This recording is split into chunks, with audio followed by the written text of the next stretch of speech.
Hey everybody, my name is Ivica. Thank you so much for being on the latest Let's Play video on my channel, which is a really cool, really interesting mobile game called XBricks by June Games. As you can see, you can get this title for free on Google Play right now. It's really new, it's really fresh and really interesting. For starts, I'm going to enter my name, as you can see here, and you know my name, it's Ivica.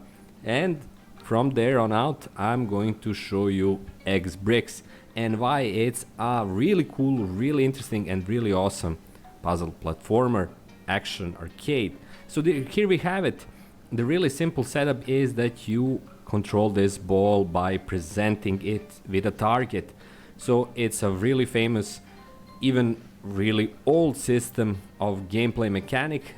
But the thing that is different are the bricks and their values. As you can see, each one of these bricks has a value, number value, which is actually the number of hits it can stand before it's destroyed. So right now I'm going to go for the 2, and it got hit 2 times, destroyed, and now I'm trying to place the destroy ball, let's call it that, in a more interesting position. As to other elements, you can see that the green element here is something that gives you a boost. Right now I didn't manage to hit it, but now I think I will. And it is basically multiplying the number of balls that you have, the number of destroyer balls that you have on the same level. Really simple mechanic, really easy to understand, but really engaging as well. At the same time, as you can see, the blocks are going down and the new ones appearing with a larger, or better said, increasing score. Right now the top bricks are at 12 and my score is just 13. But right now I'm able to take down several of those and keep my ball from returning to its original position. The whole concept and the whole gameplay mechanic is exceedingly simple in this title and really easy to understand, really easy to play around with. But at the same time, as you can see, the top balls are doing a true rampage on those bricks.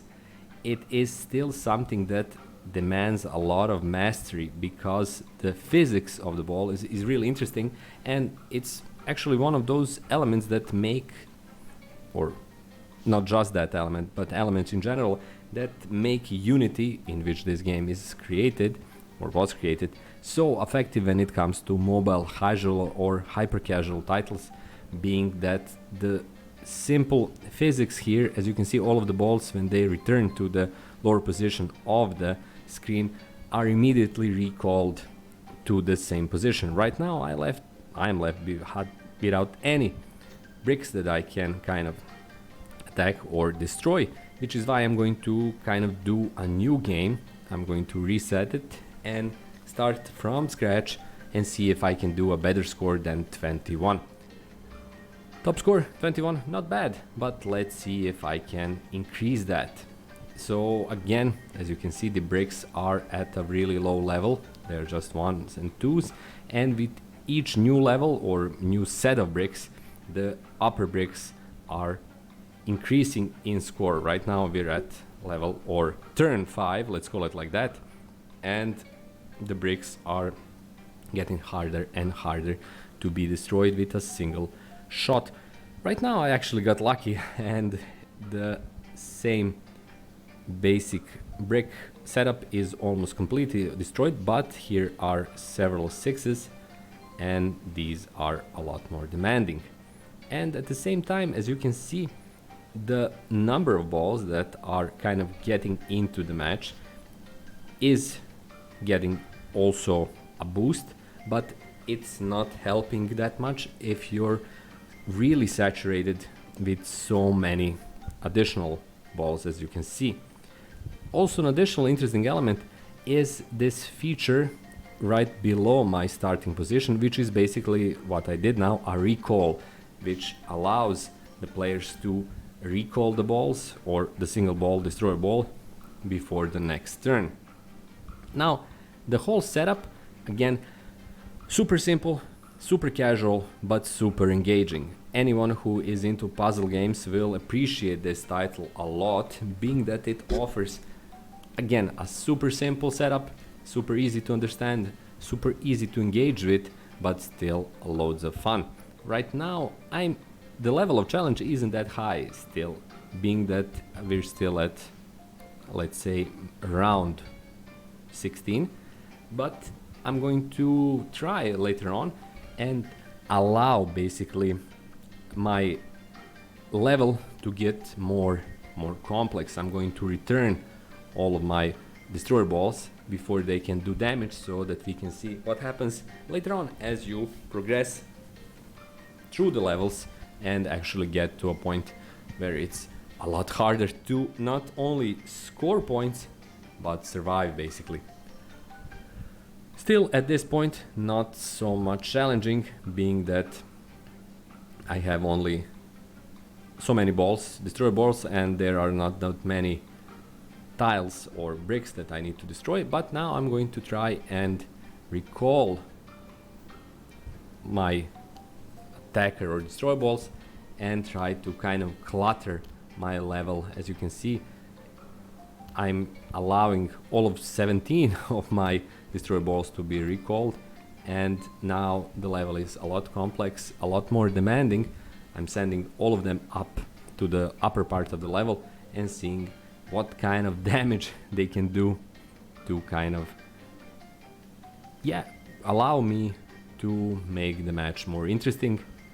Right now the setup is still not that demanding, but as you can see, the upper levels are now well into the 20th digit, which makes them a whole lot more challenging. This ball is also one of the great elements at this 27, level 27. The great element of the game is that erratic behavior of the balls. As you can see, when they get to the lower position on the level, they are immediately recalled. The physics kind of becomes invalid in the classical terms, which is good, a good decision. Otherwise, a single ball could continue destroying stuff around the level indefinitely. So right now I'm at level 31, and now I'm going to recall several turns and see how much clutter, how much kind of a difficult setup I can provide for myself, and then see what happens when I do this and launch a whole lot of destroyer balls into that crevice where they can bounce around, pinball around until they do a lot of damage. My score is 36, it's growing, and also a really good and smart decision is to have the launch position placed at the point where the previous ball actually returned. As you can see, it was at the right side of the screen, now it's at the right, or it was at the right side of the screen, now it's at the left. And right now I'm pressed pretty hard, and this is the moment where I lose. So final score is 40, it's game over. I managed to reach this amount. I'm going to check out some of the settings. As you can see, you can kind of engage with the sound. This is the leaderboard, however it's still not filled up because the game is so fresh and so new. However, all fans of casual gaming, of hyper casual gaming, have to check out XBricks. It's a simple concept, it's really presented well, it's presented in a streamlined manner, in a fashion that is clear, that is concise, that is engaging and interesting, and that makes it an awesome game for anyone who is into hyper casual and casual titles on their Android devices. So check out the description below, download the game and enjoy it. My name is Ivica, thanks so much for watching, and bye bye.